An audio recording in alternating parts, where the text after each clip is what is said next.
All right.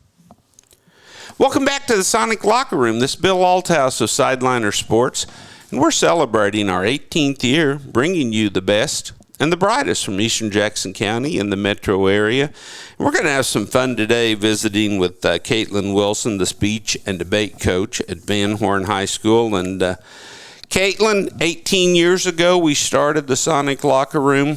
18 years ago, Van Horn became a part of the Independent School District. And this weekend, you're sending 8 members of your speech and debate class to state at Missouri State University in Springfield. 18 years ago, there wasn't even a speech and debate program at Van Horn. I know. It's been so long, and I'm so happy to where we are today. How long have you been a part of the speech and debate program? This is my 5th year teaching and coaching it. Okay.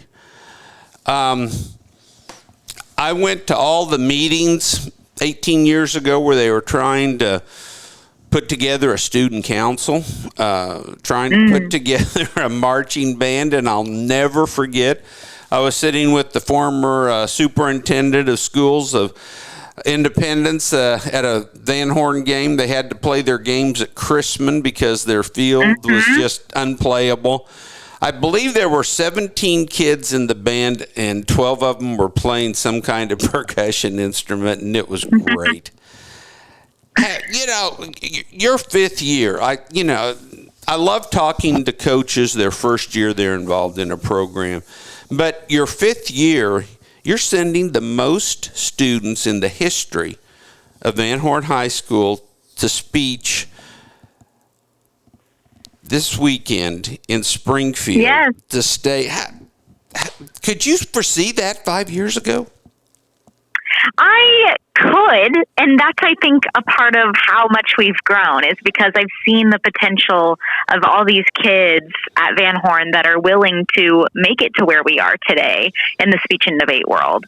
So I think I manifested it in some way because we got to just believe in these kids. 8 students going. Let's give them a little extra recognition. Who are representing Van Horn, and what events are they participating in?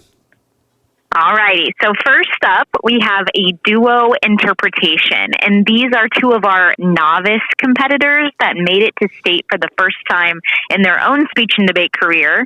And their names are Crimadel and Kierden. And then next up, we have Sophia Hughes. She's been on the show quite a few times before.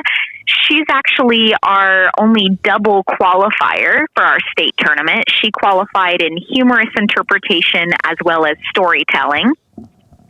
This will actually be her 3rd year going to state in storytelling. So that's really exciting as well.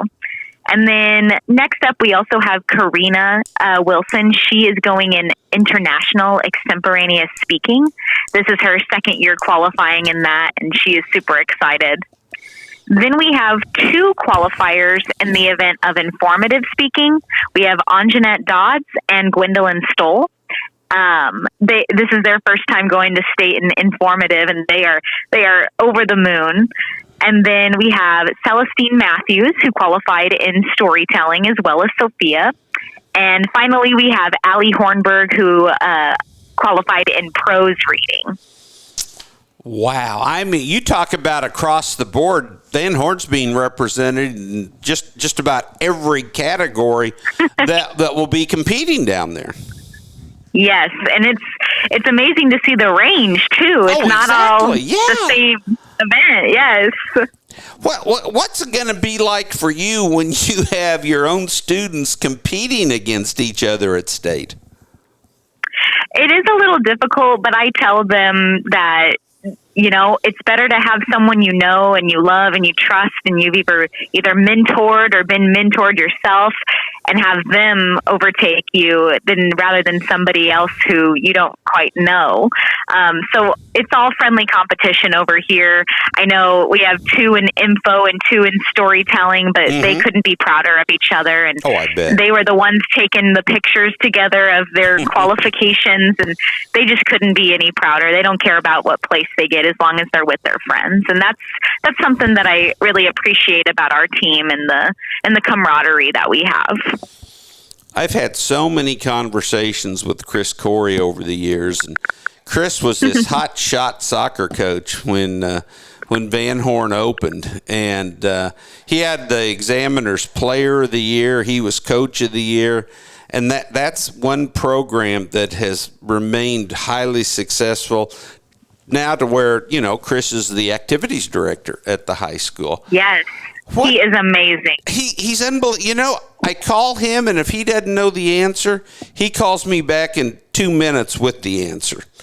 I kind of see Van Horn through Chris Corey's eyes, and looking up and seeing the new auditorium, the football, soccer, and track facility, just unbelievable.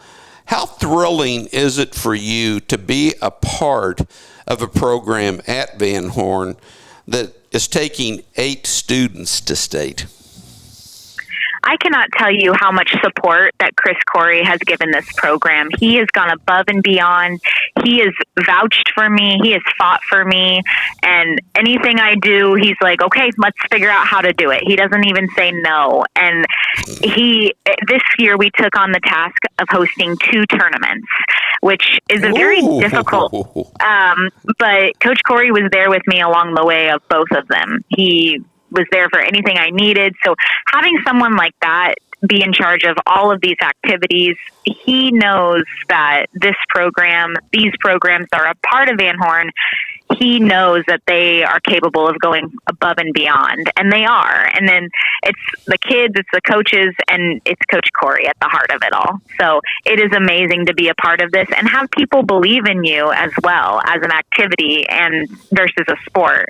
It doesn't feel like we're fighting for attention or we're not fighting for anything like that. We're all one big community, and it feels really nice to be recognized within that. When you have a student, a freshman, walk into your speech and debate class, they may have a little experience from middle school, but how do you and that student select what they should participate in? That is a great question. It's been ever-changing throughout the years that I've been here, but I think the most important thing about speech and debate is finding what you're good at or what you like to do. I have never once told a student that they are doing this event, they're going to suck it up and just do it. I always let them choose and decide, do they like it, do they hate it? Because speech and debate has so many opportunities, they're able to try all of them if they want. So they walk in and they get to know all the events, and I say, okay, which one do you want to choose? And they start working on the one that they want to choose. And if they want to change throughout the year, that's the other great part, is that they can change their event. It just takes a bunch of willpower within themselves to change it, but I'm just along for the ride to help them in whatever they choose. I love that. I was a judge at a speech and debate tournament many, many years ago, and it was Lincoln Douglas, and this well-dressed, just looked like she just stepped out of a law firm meeting, young lady was taking on one of the area's premier football players. He is a good foot taller than she was. I mean, I'm like, oh, man, this is going to be ugly. She destroyed him. What are moments, what's it like when you watch someone perform and you think, well, you can't judge a book by its cover? I think that moment is so wonderful in the speech and debate world because we have no idea the capabilities of these kids. And when they show up and show out, you just kind of sit in awe for a minute and you go, okay, well, That was wonderful. Let's do that again. Let's do that more. Let's take it even further. Let's go for it. So those moments are what makes this activity so wonderful, is that the kids that you had no idea had those capabilities can show up in front of you, in front of their judge, and prove everyone wrong.